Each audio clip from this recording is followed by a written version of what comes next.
ಅಜ್ಜಿ, ಸಿದ್ದಯ್ಯ ಹೇಳಿದ ಮಾತು ನಿಜ ಆಗುತ್ತಾ? ಹಾಗಾದ್ರೆ ಈ ಮನೆಯಲ್ಲಿ ಯಾರ್ದಾದ್ರೂ ಪ್ರಾಣ ಅಪಾಯದಲ್ಲಿದೆಯಾ?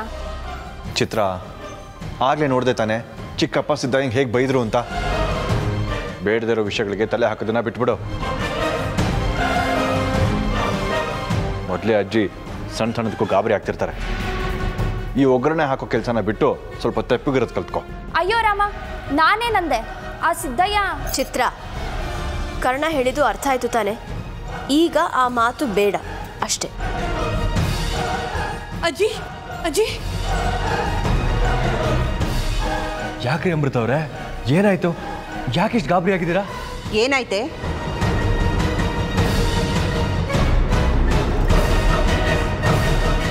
ಅಜ್ಜಿ, ರುದ್ರಮವ್ವ ಇಲ್ಲಿ. ಅವನಾಗ್ಲೇ ಏನೋ ಕೆಲಸ ಇದೆ ಅಂತ ಹೊರಗಡೆ ಹೋದ. ಯಾಕೆ, ಏನೀಗ? ಅಜ್ಜಿ, ಅವರೆಲ್ಲೇ ಇದ್ರು ಸರಿ, ಬೇಗ ಬರೋದಕ್ಕೆ ಹೇಳಿ, ಈಗಲೇ ಮನೆಗೆ ಬರೋದಕ್ಕೆ ಹೇಳಿ.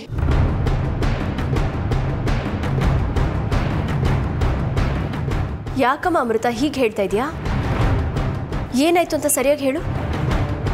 ಅತ್ತೆ, ಮಾವ ಯಾವುದೋ ಅಪಾಯದಲ್ಲಿದ್ದಾರೆ ಅಂತ ಅನ್ನಿಸ್ತಾ ಇದೆ.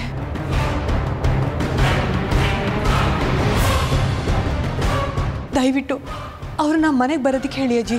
ಅಮೃತ, ಬಾಯಿ ಬಂದಾಗೆಲ್ಲ ಮಾತಾಡಬೇಡ ನೀನು.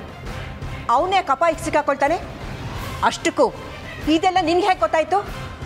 ಅದನ್ನೆಲ್ಲ ಹೇಳ್ಕೊಂಡು ಕುತ್ಕೊಳ್ಳೋ ಸಮಯ ಇಲ್ಲ ನನಗೀಗ. ದಯವಿಟ್ಟು ನನ್ನ ಮಾತನ್ನ ಗಂಭೀರವಾಗಿ ತಗೊಳ್ಳಿ.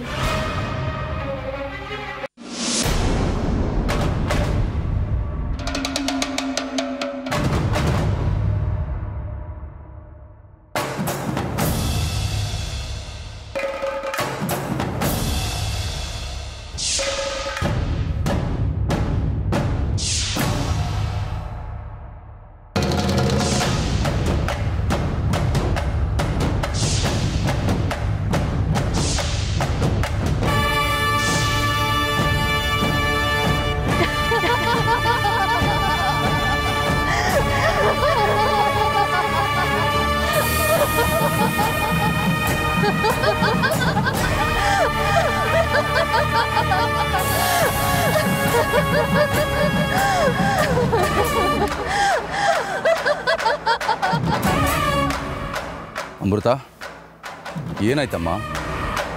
ಯಾಕೆ ಇದ್ದಕ್ಕಿದ್ದಾಗೆ ನಗ್ತಾ ಇದೆಯಾ? ದೇವ್ರ ದರ್ಶನಕ್ಕೆ ಅಂತ ಬಂದು ದೇವ್ರ ಹತ್ರನೇ ಹೋಗೋದಿಕ್ಕೆ ಸಿದ್ಧನಾ ಮಾವ?